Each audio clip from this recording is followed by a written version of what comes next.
మీరందరూ బాగున్నారా? నిశ్చయంగా ఈ దినంలో దేవుడు మనందరినీ ఎంతగానో కాపాడుతున్నాడు. ఆ దేవుని దయ ఎంతో శ్రేష్టంగా ఉన్నది. ఆ దేవుడు నామమును ఉచ్చరించుటకును ఆయన సన్నిధికి వచ్చి ప్రార్థన చేయటకును ఉపవాసంతో ఉండుటకును దేవుడు మన యొక్క జీవితంలో ఎన్నో గొప్ప కార్యాలు చేసి ఉన్నాడు. నిశ్చయంగా ఆ పరిశుద్ధ దేవుడు మనల్ని ఎవరిని కూడా మరచిపోలేదు. ఆ దేవునికి స్తోత్రం అర్పిస్తూ మీకందరికీ ప్రభువు యేసుక్రీస్తు పరిశుద్ధ శ్రేష్టమైన నామమున వందనాలు తెలియపరుస్తున్నాను. మంచిది ప్రియ దేవుడులారా, ఈ యొక్క పగల్కాల సమయం దేవుని యొక్క వాక్య భాగంలో ఉన్నదంతా మన రక్షకుడు యేసు ప్రభువు వారు జన సమూహాన్ని చూసి అనేక మాటలు వారికి బోధించి వాళ్ళకు చెప్పిన అనేక మాటల నిమిత్తం వారి ఓదార్చబడినట్లు, దీవెనలు పొందినట్లు, సమాధానం కలిగినట్లు మన పరిశుద్ధ గ్రంథంలో మనం చూస్తున్నాం.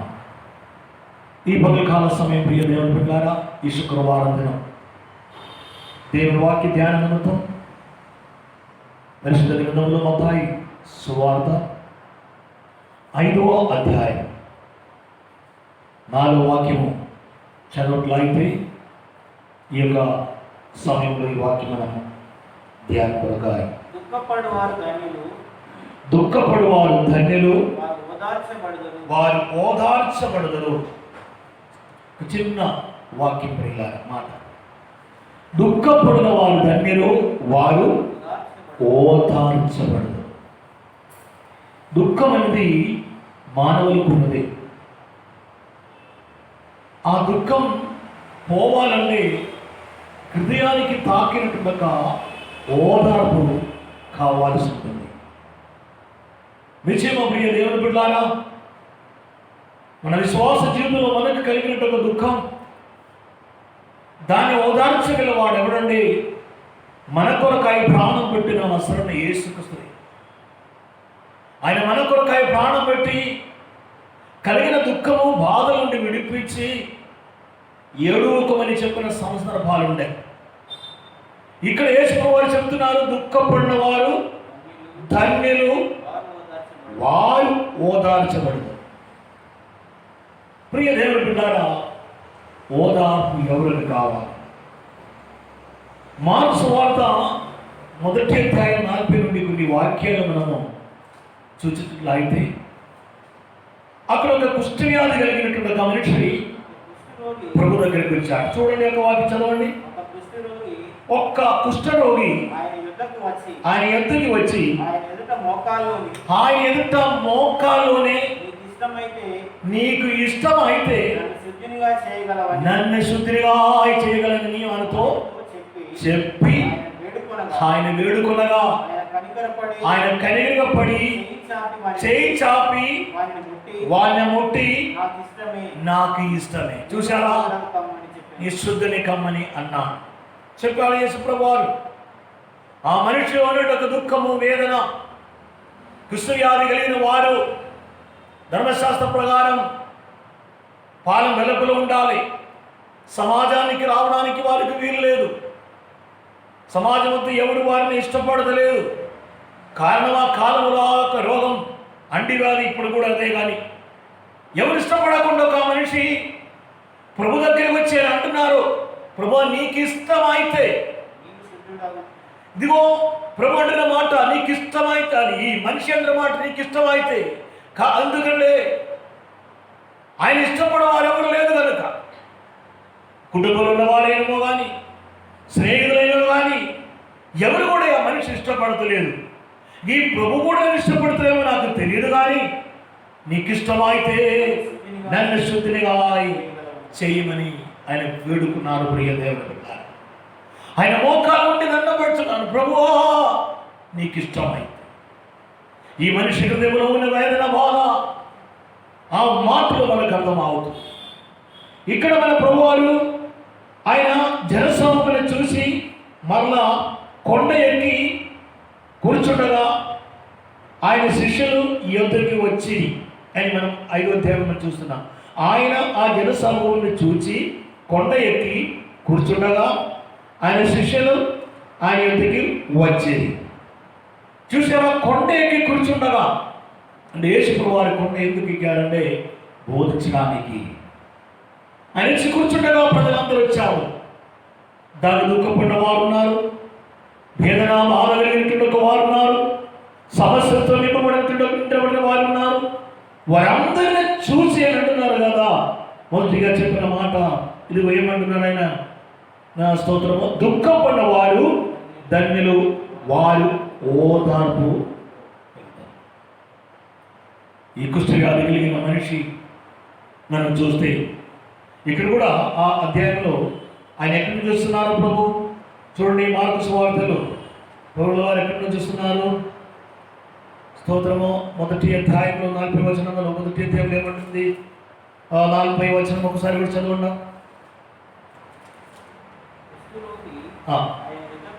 ఒక కుష్ఠరోగి ఆయన వద్దకి వచ్చి ఆయన ఎదుట మోకాళ్ళని నీకు ఇష్టం అయితే నన్ను శుద్ధిగా చేయగలనని ఆయనను వేడుకొనగా ఆయన కనికరంగా పడి చేయి చాపి వారిని ముట్టి నాకు ఇష్టం. చూశారా, కుష్ఠవ్యాధిని ఎవ్వరు కూడా ముట్టడానికి ఇష్టపడలేదు. కానీ యేసు ప్రభు ఆయన చూచి తన చేయి చాపి ఆయన ముట్టి స్వస్థపరిచాడు. ప్రియ దేవుని బిడ్డలారా, మన ప్రభు ఎంతో గొప్పవాడు, దుఃఖం కలిగినటువంటి గొప్పవాడు. అంటే పరిస్థితిని బట్టి ఆ సాధ్యతను చూసి ప్రభు అలాగే వారిని ఓదార్చారు. ఎందుకంటే ఆ మనిషి ఎవరు ముట్టలేదు, ముట్టడానికి ఇష్టపడతలేదు. కానీ ప్రభు చేయి చాపి ఆయన ముట్టి, బాబు నాకు ఇష్టమే, నీ శుద్ధిగా. వెంటనే ఆ మనిషి కుష్ఠవ్యాధి ఆయన విడిచను. వెంటనే విడిచను. ఈ పగల కాల సమయం ప్రియ దేవుని బిడ్డలారా, పాపమైనటువంటి కుష్ఠవ్యాధితో బాధ కలిగి ఉన్నటువంటి ఒక వారు, నన్ను పట్టించుకున్న వారు లేరు, ఎవరైనా ఓదార్పు చేసిన వారు ఎవరు లేరు అని అనుకుంటున్న రీతిలో అనేక మంది పాపముతో నింపబడి చేసిన పాపము ఎవరికి చెప్పలేక, బాధ కలిగి సహించలేక, దీనికి ఏ పరిష్కారం ఎక్కడి నుంచి వచ్చిందని చేసినటువంటి పాపము అర్థమై పాప మోక్షణ కొరకాయి లోక మనుషులు అనేకమైనటువంటి పుణ్యస్థలాలను దర్శించి పుణ్య నదిలో స్నానములు చేసి యాగము త్యాగము చేసి పాపక్షమం నిమిత్తమై ఎన్నో విధాలైనటువంటి ఖర్చులు పెడుతున్నారు ఈ కాల మనుషులు. కానీ యేసు వారి దగ్గరికి వస్తే ఏ దుఃఖమైన ఏ బాధ అయినా దానికి ఓదార్పు దండనే వస్తుంది. ప్రభు చేయి చాపి వారికి కలిగినటువంటి ఒక బాధ నుండి తప్పకుండా ప్రియ దేవుని బిడ్డలారా రక్షించగలవాడు. మనం ఆదికాండము 16వ అధ్యాయం దాని యొక్క 10 వాక్యం నుండి కొన్ని వాక్యాలు మనం కిందకి చూసినట్లయితే, యెహోవా దూత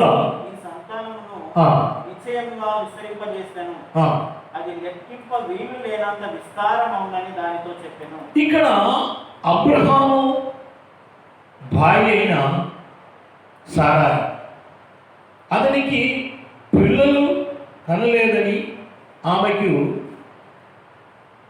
హాగారు అని యొక్క ఐగుప్తురాలైన స్త్రీ ఉండదు. ఆదికాండం 16వ అధ్యాయం 1వ వాక్యం మనం చదువుకున్నప్పుడు ఒకసారి చదువుతాం వాక్యం.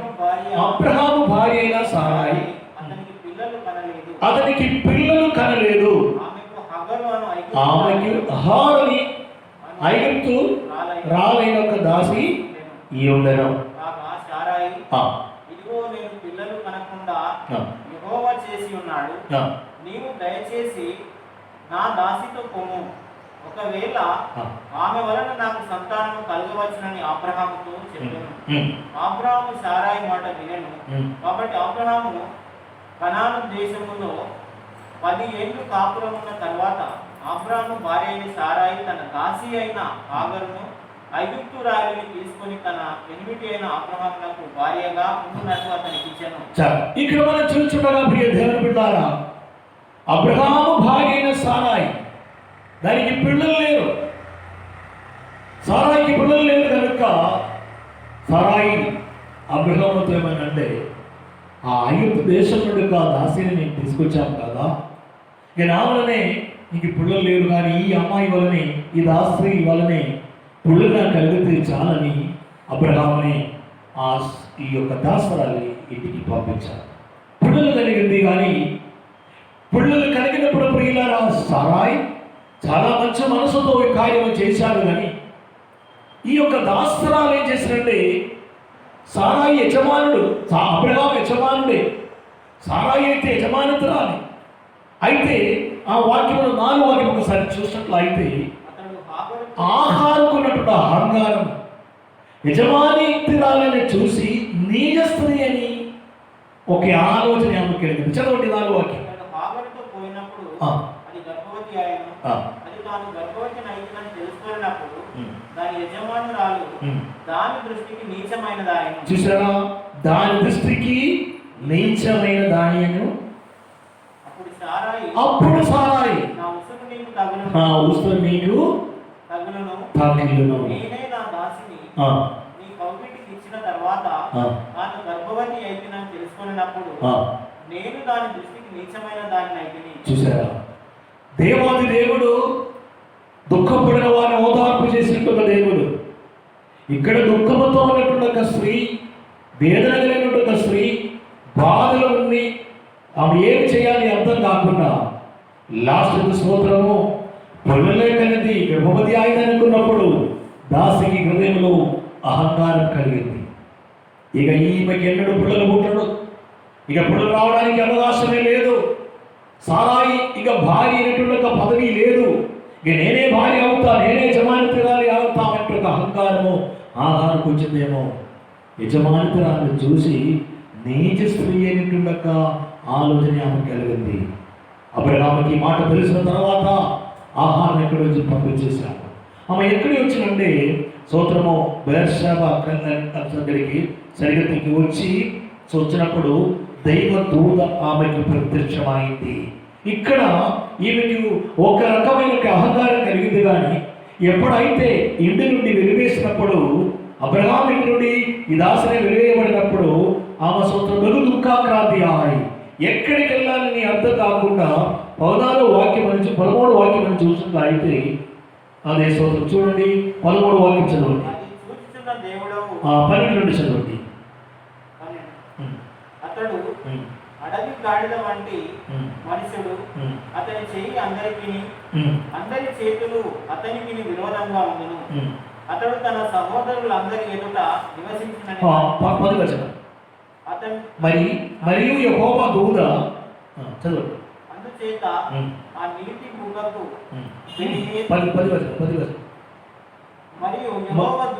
మరియు యెహోవా దూత నీ సంతానము నిశ్చయముగా విస్తరింపజేసెదను. విస్తారమౌనని దానితో చెప్పాను. మరియు యెహోవా దూత ఇదిగో యెహోవా నీ మొరను వినెను. ఇదిగో యెహోవా దూత చెప్తుండగానే యెహోవా నీ మొర వినెను. ఒక టైంలో ఆమెకి అహంకారముతో ప్రవర్తించారు, కానీ ఆమె బాగా దుఃఖం కలిగింది. కారణం ఇప్పుడు ఇంటి నుండి బయటికి తోలివేసింది. ఎక్కడికి వెళ్ళాలని అర్థం కాకుండా పరిస్థితి వచ్చింది.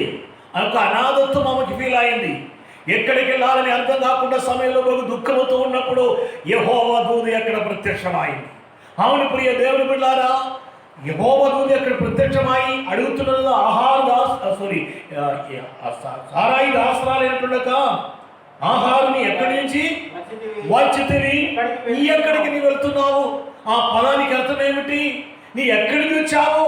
ఇప్పుడు నీ అక్కడికి రావడానికి నీ ఏ తప్పు నీ వేశావు? నీ అక్కడ ఉండే నీకు మంచి మేలు జరుగుతుండే కదా. అవును, నీ ఎక్కడికి వచ్చావు? ఇప్పుడు ఈ దుఃఖం రావడానికి కారణం ఏమిటి? ఇప్పుడు ఈ పరిస్థితి రావడానికి కారణం ఏమిటి? దాని యొక్క కారణం కూడా నేను ఆలోచించినవా అని ఆ పదానికి అర్థం. ఎక్కడికి వచ్చింది దూతకు తెలియదా?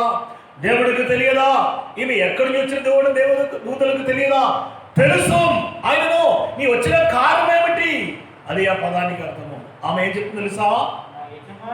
నేను నా యజమానురాలైన సారాయి యొద్ద నుండి పారుచున్నాను. ఇప్పుడు అక్కడి నుంచి పారిపోవడం కారణం ఏమిటి? నీకు అహంకారం ఎందుకు వచ్చింది? నీకు ఈ అహంకారం రాకపోతే అక్కడ ఉండొచ్చు కదా. ఆమె దుఃఖం కలిగినప్పుడు, బాధ కలిగినప్పుడు స్తోత్రము ఏడవడం ప్రారంభించింది. అదేమని తెలుస్తుంది? యెహోవా దూత నీ యజమాని రాలి యొద్దకు తిరిగి వెళ్ళి ఆమె చేతి కింద ఆయనకి ఉండుమని ఆమెతో చెప్పు. అవును ప్రియ దేవుని బిడ్డారా, అనేక దుఃఖము, అనేక బాధ రావడానికి కారణం దాని వెనకాలే మిస్టేక్ వలనే, ఆలోచన లేక, ఏమి చెప్పాలో ఏమి చేయాలో అర్థం లేక అనేకమైనటువంటి బాధలు చాలా మంది కలుగుతుంది. కానీ యేసు ప్రభువు వారు చెప్తున్న మాట విన్నారా? దుఃఖపడిన వారు ధన్యులు, వారికి ఓదార్పు. ఈ పగలకాల సమయం ప్రియ దేవుని బిడ్డారా, నిన్ను దేవుడు ప్రేమిస్తున్నారు. నీ దుఃఖము సంతోషమాయి మార్చబడుట కాయ సర్వశక్తి కలిగిన దేవాది దేవుడు చూస్తున్నా. బై ఛాన్స్లో ఒకవేళ నిమిషేకి వలనే దుఃఖం కలిగినట్లయితే దాని పరిష్కారం దేవుడు చేస్తాడు. ఇక్కడ అదే మనం చూస్తున్నాం. చూసారా? చిన్న ఒక అహంకారం కలిగింది. నేను గర్భవతి అయింది కాదా, నా యజమానురాలు ఉండే సారా, ఆమెకి పిల్లలే లేరే, ఈ యజమానుడు ఎట్లయినా కానీ ఈయన నన్నే ప్రేమిస్తాడు, ఎందుకంటే నేను ఇప్పుడు ఈ గర్భం మోసుకున్నారు కదా అని ఒక ఆలోచన కలిగింది. ప్రియ దేవుని బిడ్డారా, అబ్రహాం ఏం చెప్తూ తెలుసా? నీ దాసరాలు నీ చేతిలోనే ఉంటుంది కాదా, నీకు ఇష్టంగా ప్రవర్తించు. వెంటనే వెలివేసింది ఆమెనే. ఏదైనా కూడా ప్రియ దేవుని బిడ్డారా, మన దేవుడు ఓదార్పు కలిగజేసిన దేవుడి. మనం చేసిన పాపము, మనం చేసిన ఘోరమైనటువంటి ఒక మిస్టేకో లేకపోతే ఏదైనా విషయంలో విన వెంటనే చూసి వెంటనే శిక్షించిన వాడు కాదు మన ప్రభువు. కారణం దేవుని వాక్యం చెప్తుంది ఏం తెలుసా? ఆత్మశుద్ధమే కానీ శరీరం బలహీనంగా ఉంటుంది. నీ బలహీన ఘట్టమని దేవుడికి తెలుసు కనుక, స్త్రీజనం బలహీన ఘట్టమని దేవుడికి తెలిసి కనుక వారి చేసినట్టుడక విషయంలో దేవుడు వెంటనే కోపం చేయకుండా, దేవుడు వారిని నష్టమ చేయకుండా ఇంకా కాస్త ఓదార్పు కలిగినట్టు దేవుడు చేస్తున్నాడు. ఇక్కడ ఆహారకునే దేవుడు అదే చేశాడు. మరలా కడుపులో ఉన్నది బిడ్డ ఎవరిది? అబ్రహాముదే. అది అబ్రహాము మామూలు వ్యక్తి కాదు. దేవుని కుమారుని యేసుక్రీస్తు వారి భూమిలోనికి రావడానికి, మానవ కులమునే పాపమును రక్షించడానికి, ఇదే కులములో మరి ఇదే మనిషిలో వారిని ఇశ్రాయేలుగా చేసి 12 గోత్రములుగా చేసి యేసు ప్రభు వారి భూమిలోనికి రావడానికి అబ్రహాము అవసరంగా ఉన్నాడు కనుక, ఇదిగో అబ్రహాము సంతానమని నష్టపరుచుకోవాలని దేవుడు ఉద్దేశించలేదు.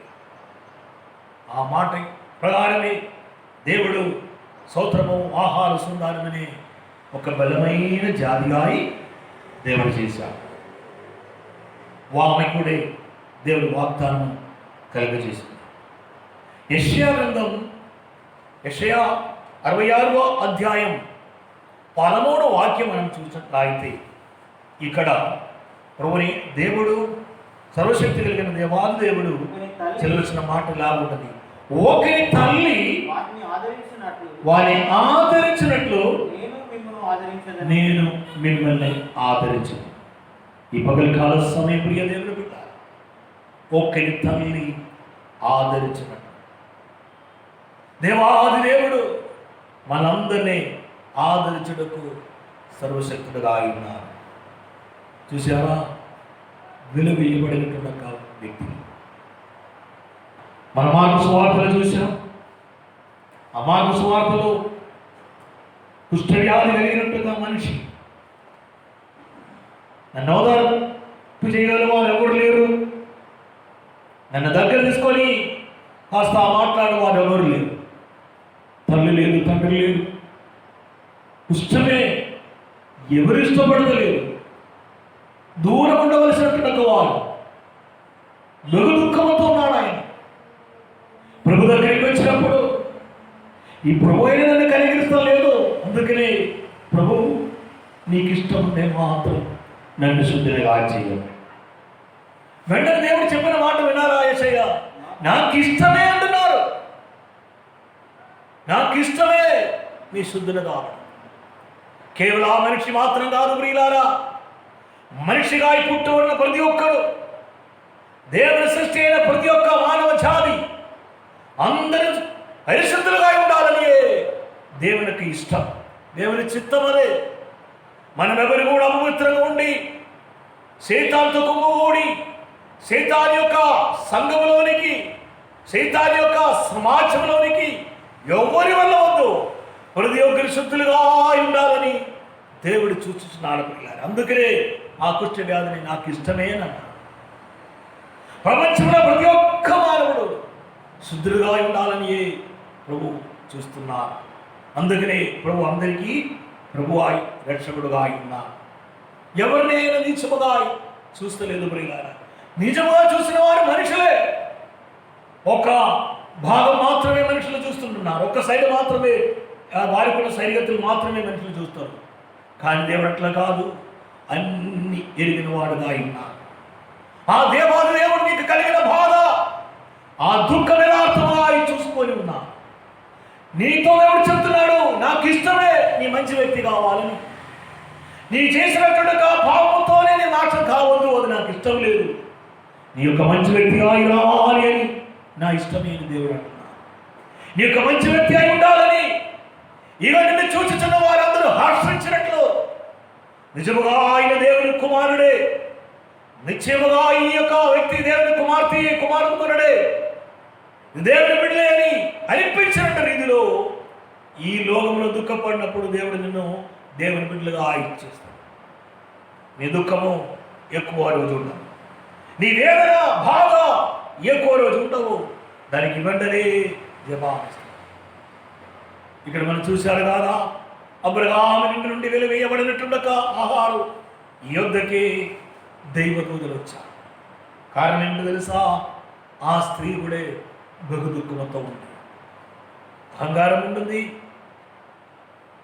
ఆమె ఆలోచన ఎక్కడెక్కడ వెళ్ళింది ఒక టైంలో అబ్రహాము ఇంటిలో ఉన్నప్పుడు.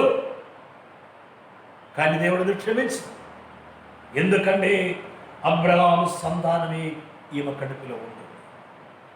అంటే వాగ్దాన సంతానము, దేవుడు చెప్పినట్టు ఒక వాగ్దానము ఇస్సాకు రావాల్సి ఉంటుంది. అందుకు ముందే ఇద్దరు కూడా ఒక జాతిగా దేవుడు చేయాలని ఉద్దేశించినప్పుడు ఆ స్త్రీని దేవుడు కనికరించినన్నమాట.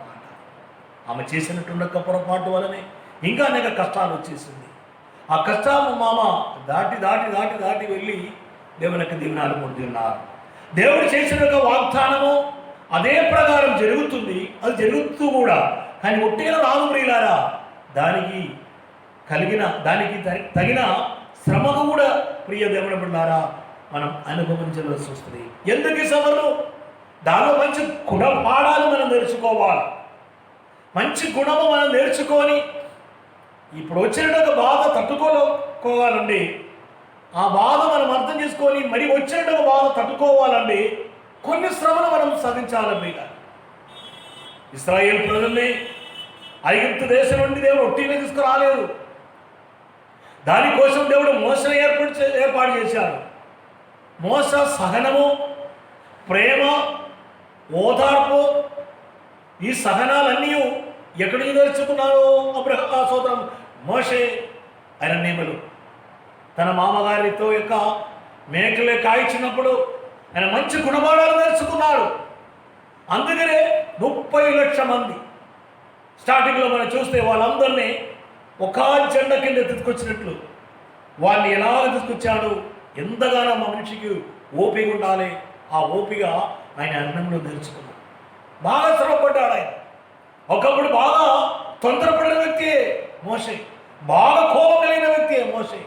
కానీ నేర్చుకోవడానికి కొన్ని పాఠాలు, గుణపాఠాలు నేర్చుకోవడానికి అరణ్యంలో మామగారి యొక్క గొర్రెల్ని కాయించిన వాడుగా ఒక ట్రైనింగ్ అన్నమాట. దాని తర్వాత దేవుడు ప్రత్యక్షమై ఇదిగో ఐగుప్తు దేశంలోనికి మోసగారిని పంపించాడు.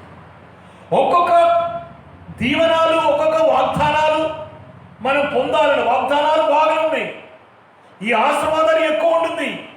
అది మనం పొందుకోవాలంటే దానికి తగిన పాత్రమై ఉండాలి నీవు.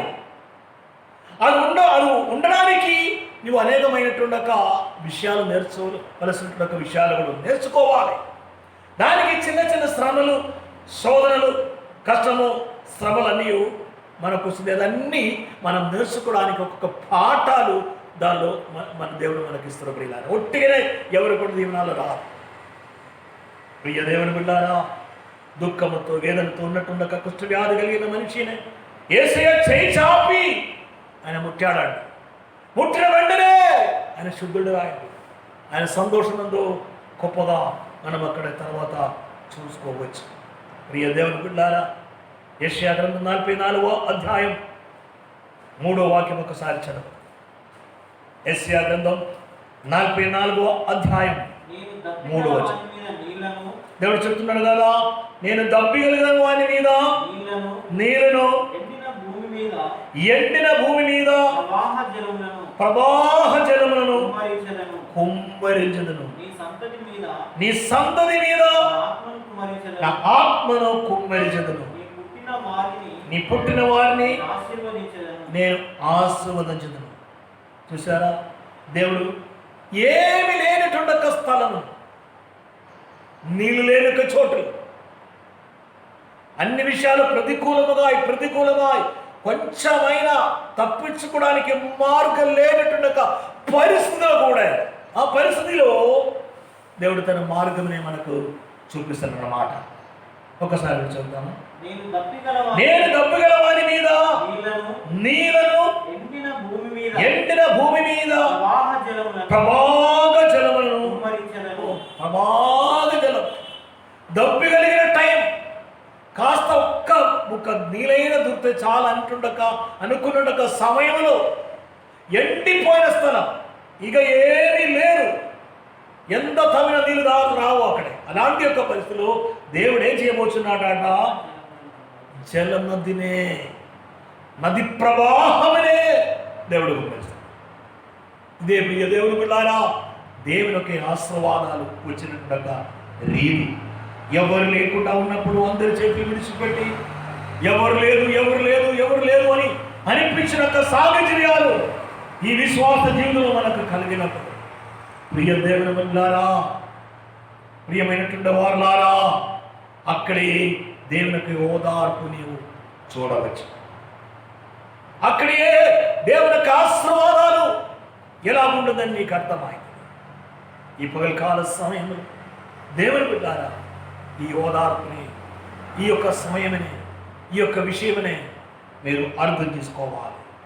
మన రక్షకుడు యేసుక్రీస్తు వారు ప్రతి ఒక్కరి మీదే కనికరం చూపిన వారు.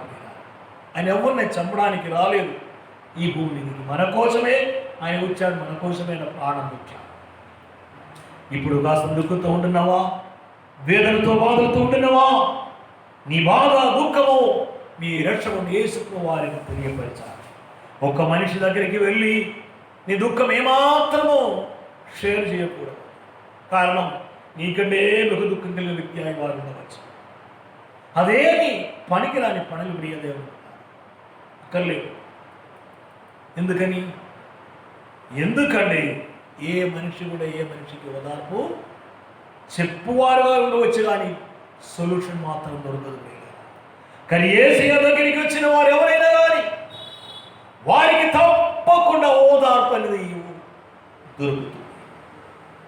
వాళ్ళు ప్రేమించిన వారు దేవుడు ఆయన ఈ ప్రభుని యథార్థముగా అంగీకరించి ఈ ప్రభు యొక్కకి వచ్చినటువంటి వారిని ఆయన ఎంత మాత్రం బయటకు తోయకుండా దుఃఖపడిన వారికి ఓదార్పు కలిగేసిన దేవుడు నీకు నాడని తెలుసుకొని ఆ యేసయ్య సన్నిధిలో ఒక్కసారి హృదయం కుమ్మరించాలి. ఇలా వాక్యంలో రాయబడి ఉంది, నీరు కుమ్మరించినట్లు మీ హృదయమే కుమ్మరించాలి. ఈ పగలకాల సమయము దుఃఖం అనే చూస్తున్న దేవుడు, వేదన బాధలు చూసుకున్నట్టుగా ఆ దేవుడు ఈ పగలకాలం నీకు ఓదార్పు కలిగి చేయబోతున్నాను. నిన్ను ఆయన బాగు చేయబోతున్నాను. ఆ దేవుడు సంతోషము కుమ్మరించేవాడు. మన హృదయ వేదనే చూచుచున్న దేవుడు యేసుక్రీస్తే ఆయన ఎందుకు వచ్చిన వారెవరిని కూడా ఎంత మాత్రం బయటికి త్రోసివేయడు అని చెప్తున్నారు. ఇప్పుడు చూడండి, నాకు ఇష్టమేని చెప్పి ఆ కుష్టి వ్యాధి కలిగిన ఆ దుఃఖంతో ఉన్న వ్యక్తిని దేవుడు ఓదార్పు కలుగజేసి ఆ కుష్టి వ్యాధి నుండి విముక్తి కలుగజేసి, దేవుని బిడ్డ లాజరు యొక్క సమాధి దగ్గరికి వెళ్ళి కన్నీరు గుళ్ళించిన యేసయ్య ఈ పగల కాలం నీ దుఃఖిస్తున్నావా, బాధపడుతున్నావా, నిన్నెవరు కేరు చేయలేదని, నిన్ను చూడలేదని వేదనతో బాధతో ఉన్నావా? ఈ పగల కాలం యేసయ్య ఉన్నాడు. ఆయన నిన్ను బాగు చేస్తాడు. ఏదైనా అనారోగ్యంతో బాధపడుతున్నారా? ఆర్థిక సమస్యల చేత డబ్బు ఎలాగ వస్తుందని ఆలోచిస్తున్నావా? తప్పకుండా దేవుడు మనకు ఓదార్పు కలుగజేస్తాడు. ఆయన నీతో మాట్లాడుతున్నాడు. నీ సమస్య ఏదైనప్పటికీ కూడా ప్రియ సహోదరుడా, ప్రియ సహోదరు, నీ దేవుడి బిడ్డగా ఉండి ఈ మాట నీ ఉంటున్నప్పుడు నీ మనసులో అనేక విధమైన ఆలోచన ఉండవచ్చు. ఎట్ల దేవా ఈ సమస్య ఈ పరిష్కారం ఎలా వస్తుంది అని ఈ ఆలోచనతో నీ వినవా? యేసయ్యను చూస్తున్నా. ఇప్పుడే దానికి పరిష్కారం దేవుడి ఇవ్వబోచున్నాడు. ఒకవేళ ప్రియ దేవుడి పిల్లారా, రాబో దినం పరిస్థితి మన కనుమూలంగా రాదుగా కావచ్చు. ఏం జరగబోతుందో మనకు తెలియదు. కానీ దేవుని నమ్ముకున్నటువంటి ఒక వారిని తప్పకుండా దేవుడు సంరక్షిస్తాడు, కాపాడు. ఏ విషయమైనా దేవుడు తప్పకుండా రక్షించగల వాడుగా ఉన్నాడు. ఎందుకంటే అనేక విషయాలు మనం ఉండినప్పుడు బైబిల్ నేర్చుకున్న వారికి తెలుసు, ఇదేది కూడా ముగింపు కాదు, అందమైనది కాదు. ఇవన్నీ భూమి మీద సంభవలసిన విషయమే. కానీ ఒకటి మాత్రం గుర్తుంచుకోవాలి, దేవుని బిడ్డలైనటువంటి ఒక వారు ప్రభు రాకడ సమయముగా ఉండదు అని ఈ సూచనలు అన్నీ నీకు వినబడినప్పుడు, నీ కంటికి కనబడినప్పుడు నిన్ను నీవే సిద్ధపరచవలసినటువంటి ఒక బాధ్యత ఎల్లప్పుడూ నీ మీద ఉంటుంది. సిద్ధపడాలి. ప్రభుల వారు వచ్చినప్పుడు ఎత్తబడాలి. ఆ మురాదుని యొక్క స్వరము నీ చెవిలో వినబడాలి. దానికోసము నేను నీవే సిద్ధపడకూడదు. ఆ మాటలు ఈ మాటలు కలిసి ఉండకూడవద్దు. పాపం చేసిన వారే రేపేలుండి అని ఆలోచన కలిగి ఉండకూడవద్దు. నా ప్రభు వారు ఇప్పుడు వస్తే ఇప్పుడే వెళ్ళిపోదామనేటుండక సిద్ధ మనసు కలిగి ఉండాలి. వాక్యం ధ్యానించాలి, ప్రార్థన చెయ్యాలి. ఆయన ఎప్పుడు వస్తారో ఇదిగో నేను వెళ్ళడానికి నేను సిద్ధంగా ఉండాలనేటుండక ప్రార్థనలు సంగమా నీ ఉండాలి. యేసు ప్రభువు గురించి ఒకవేళ వినలేనటువంటి ఒక వారు, విని యథార్థంగా అర్థం చేసుకున్న వారు ఎవరైనా ఆయన ఉండే ఒక మాట మీరు అర్థం చేసుకోవాలి, యేసుక్రీస్తు నిజమైన దేవుడు, ఆయన తప్ప మరి ఒక దేవుడే లేడు అని బైబిల్ పరిశుద్ధ గ్రంథం చక్కగా తెలియపరుస్తుంది. కాబట్టి ఆయన సర్వయావి అయినటువంటి ఒక దేవుడు, సర్వశక్తి కలిగినటువంటి ఒక దేవుడు.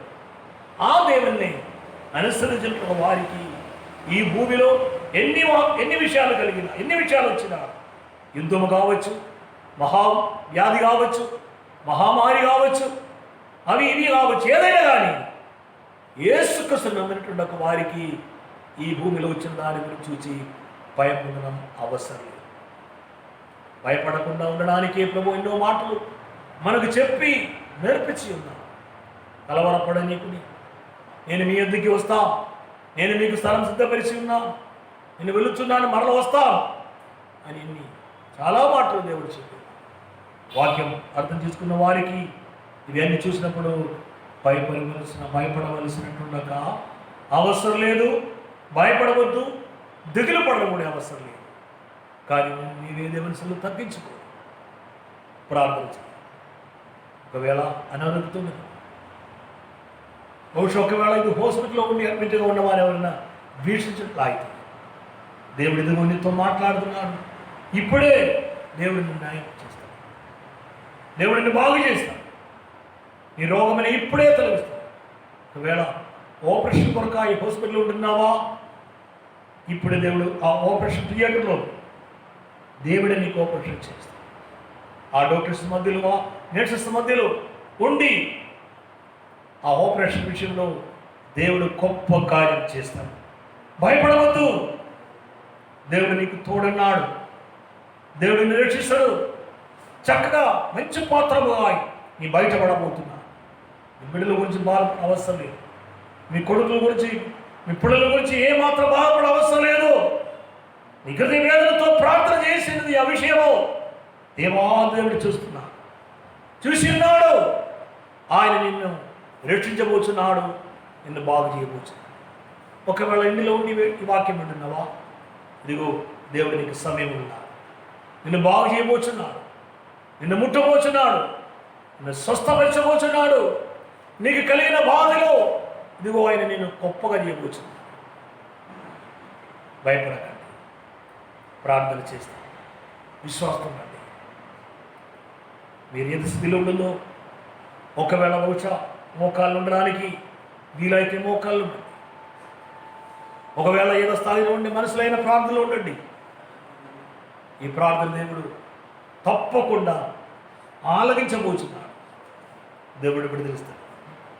ఆపరేషన్ థియేటర్లో పిల్లల కోసం అని నాకు అదే దేవుడు మనసులో చూపిస్తాడు. ఆపరేషన్ గురించి బాధపడిన విషయం, దానిలో దేవుడు ఇదిగో విడుదల ఇవ్వబోతున్నాడు. ఆ హాస్పిటల్లో దేవుడు దిగి వచ్చాడు. నీ ప్రార్థన దేవుడు చూస్తున్నాడు. భయపడకు. చక్కటి రిజల్ట్ నీకు రాబోతుంది. మంచి రిజల్ట్ వస్తుంది. నార్మల్ రిపోర్టే నీకు రాబోతుంది. ప్రార్థిస్తా. నార్మల్ రిపోర్ట్ ఇదిగో రాబోతుంది. దేవుడు చేయబోతున్నాడు. ఖచ్చితంగా నార్మలే రాబోతుంది. భయపడద్దు. మనం ప్రార్థన చేస్తాం. Hallelujah, hallelujah, hallelujah, hallelujah. Oh praise the Lord, praise the Lord, praise the Lord, praise the Lord, praise the Lord. దిగులు పడ అవసరం లేదు. దేవుడు ఉన్నాడు. దేవుడు చూచుచున్నాడు. నిన్ను దేవుడు గొప్పగా చేస్తాడు, ఆశీర్వదిస్తాడు. అన్ని విషయం నీకు విరోధంగా ఉన్నప్పుడు కూడా సాగిత్యాన్ని కనుగొనలేదు. ఆయనను ఈ పగల్కాలం దేవుడు నిన్ను బాగు చేయడానికి దిగి వచ్చింది. ప్రార్థిస్తాను. హల్లెలూయా, హల్లెలూయా, హల్లెలూయా. మమ్మల్ని మిక్కులుగా ప్రేమించిన ప్రియ పరలోకపు తండ్రి, పరిశుద్ధ ప్రభువా, ఈ పగల్కాల సమయము ఈ వాక్యం వీక్షిస్తున్న ఈ వాక్యం విండు నీ ప్రజలందరినీ ప్రభువా అని చింతగా ముగిస్తున్నాను. యేసయ్యా, నీ పరిశుద్ధమైన హస్తము ఇది ఒకసారి వారి మీద చాపున్నాయి. ఆ కుష్ఠ వ్యాధి కలిగిన మనిషి మీద దేవా చేయి చాపి ముట్టి బాగు చేసినట్లు ఇప్పుడే నీ ప్రజలు బాగు చేయబడుగా. ఇప్పుడే వారిని ముట్టుకు దేవా. ఆ వ్యాధి ఇప్పుడే నయమవును గాక. ఆ రోగం ఇప్పుడే తొలగిపోవును గాక. ఆ వేదన కలిగిన రిపోర్ట్ ఇప్పుడు నార్మల్ అవును గాక. ఇప్పుడు ఆపరేషన్ థియేటర్లో ఆపరేషన్ కొరకు వేయించిన వారికి ఇప్పుడు స్వస్థత కలిగిన గాక. ఆ ఆపరేషన్ సక్సెస్ అవును గాక. విడుదల కలిగిన గాక. దేవా, నీకు తోడు నీడి ఉండి నీ ప్రజల్ని బాగుచు. దేవా, ఐసులో ఉంచబడినట్టుండక వారి నిమిత్తం ప్రార్థన చేస్తుంటున్నాను నాయన. ఐసుల నుండి ప్రభా వెంటనేటి నుండి చక్కగా స్వస్థత పొంది మరి బయటపడదుగాక. మరణం తప్పించి దేవా నీ వల్ల ఉంది కాదా? మరణం తప్పించుట ప్రభుని యెహోవా వశం ఉన్నదని వాక్యం సెలవిచ్చిన ప్రకారం దేవ మరణం నుండి వారి జీవులోనికి ప్రవేశించనుగాక. దేవా, నీ కార్యం చేయవచ్చిన బట్టి నీ చేసిన బట్టి వందనాలు తండ్రి, స్తోత్రాలు. దేవా, నీ బిడ్డలైనటువంటి వారు దుఃఖముతో వేదనతున్నట్ట నీకు ఇష్టం కాదు కాదా? వారందరినీ బాగు చేసిన దేవుడు నీవు కనుక వాళ్ళ దుఃఖమైనది మనం కొట్టివేసి సమాధానం కలిగి చేయమని ప్రార్థన చేస్తుంది. అందరినీ బాగు చేయాలి. ఆర్థిక సమస్యల చేత డబ్బు లేక బాధపడిన వాళ్ళు ఎన్నో మంది ఉన్నారు. వారి మీద దయచూపమని ఆయన వారికి కావాల్సిన డబ్బు సహాయాలు, ఆర్థిక సహాయాలు దయచేయాలి. అందరినీ కాపాడు, అందరినీ రక్షించండి. దేవా, ఈ కోవిడ్-19 ఈ మహావ్యాధి నుండి అందరిని విడిపించదే. ఈ కరోనా నుండి అందరినీ విడిపించదే. అందరి నుంచి దేవా స్వస్థత మా రాజ్యమునకు, మా ప్రాంతమునకు, మా రాష్ట్రమునకు దేవాన్ని కలుగజేయమని ప్రార్థిస్తున్నాను. దేవా, అందరినీ రక్షించండి. ప్రతి ఒక్కరికి మేలు కలుగజేయండి. ఎవరి మీదకి దుష్టుడు తన దుష్ట క్రియలు చేయాలి, ఎవరి మీదకి సైతాన్ దాడి చేసి రాకుండా నీ కాపాడి విడిపించి రక్షించు. దేవా, ఈ ప్రార్థన ఆలకించి అందరినీ బాగు చేయి. నజరేయుడైన యేసుక్రీస్తు పరిశుద్ధ నామములో అడుగుచున్నాము తండ్రి, ఆమేన్. మంచి దేవుడు, ఏ దేవుని బిడ్డలారా, సర్వశక్తి కలిగిన దేవుడు మీకందరికీ ఓదార్పు కలిగి కాక దేవుడు మాట్లాడారు. ఇంకా మిమ్మల్ని రక్షిస్తుడు, మీ అవసర హక్కులన్నీ తీర్చేవాడుగా అయినాడు.